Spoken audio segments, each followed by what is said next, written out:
Hello, this is Dr. Mark Hamilton in Indianapolis, a facial plastic surgeon here, and today we're going to talk a little bit about facelift anatomy and what a facelift procedure involves.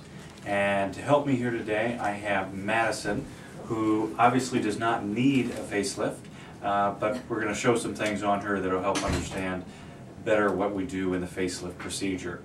So first, taking a step back, when we talk about a facelift, in general, most often we're talking about a lower facelift, which involves everything from about the midsection of the face down and as well as the neck.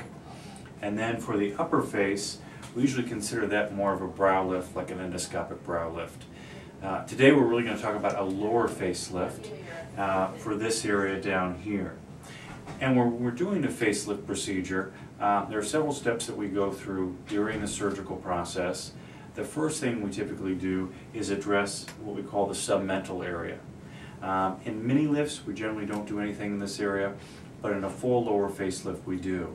And that involves making a small incision right here underneath the chin. Lots of people have small scars in that area from previous trauma.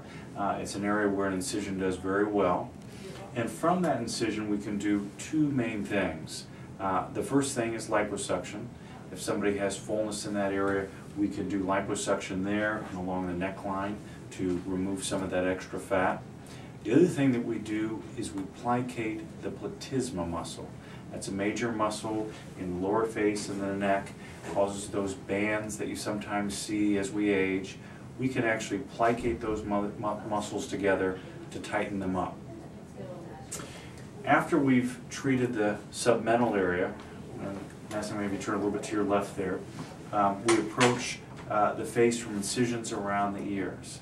And these are all very well camouflaged so that they are well hidden long term. They're on the back of the ear. We do make incisions in front of the ear here and here, but they heal very well. And then into the ear canal. And from those incisions, we can really approach the whole lower face and upper neck. What we do from there really kind of depends on whether it's a mini lift or a full lower facelift. In the mini lift, we'll extend out a little ways that incision, but we won't go all the way underneath the neck. In a full lower facelift, we'll go all the way out and all the way across the neck, going underneath the skin to lift that area. Now here's the part where the real critical part of the facelift comes in, and it's the deep muscle tightening. That next layer down is called the superficial musculo-aponeurotic system. So for short we call it SMAS, S-M-A-S. And that's the deep layers of the face. It's really less muscle and more fibrous tissue that we will cut, lift, and really tighten, very tight, as tight as we can get it.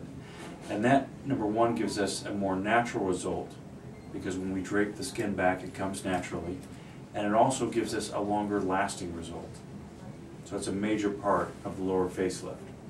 Once we've done that, we lift and reposition the skin, and we actually remove that extra skin. And just by tightening that deep muscle, we'll get quite a bit. So once we removed all of that extra skin and things are lifted and tightened, the next step is closing the incisions up. Before we do that though, we do one of two things. We either place a drain, which stays in the first night and helps remove any excess fluid, or we do a fibrant sealant. And we have other videos on that, as well as post-op care and what to expect after a facelift elsewhere. Once that's done, we place a dressing, and typically patients go home that day. Again, other videos will tell you a little bit more about what to expect after the procedure. So this has been Dr. Mark Hamilton. I've been talking about facelift anatomy and the facelift procedure.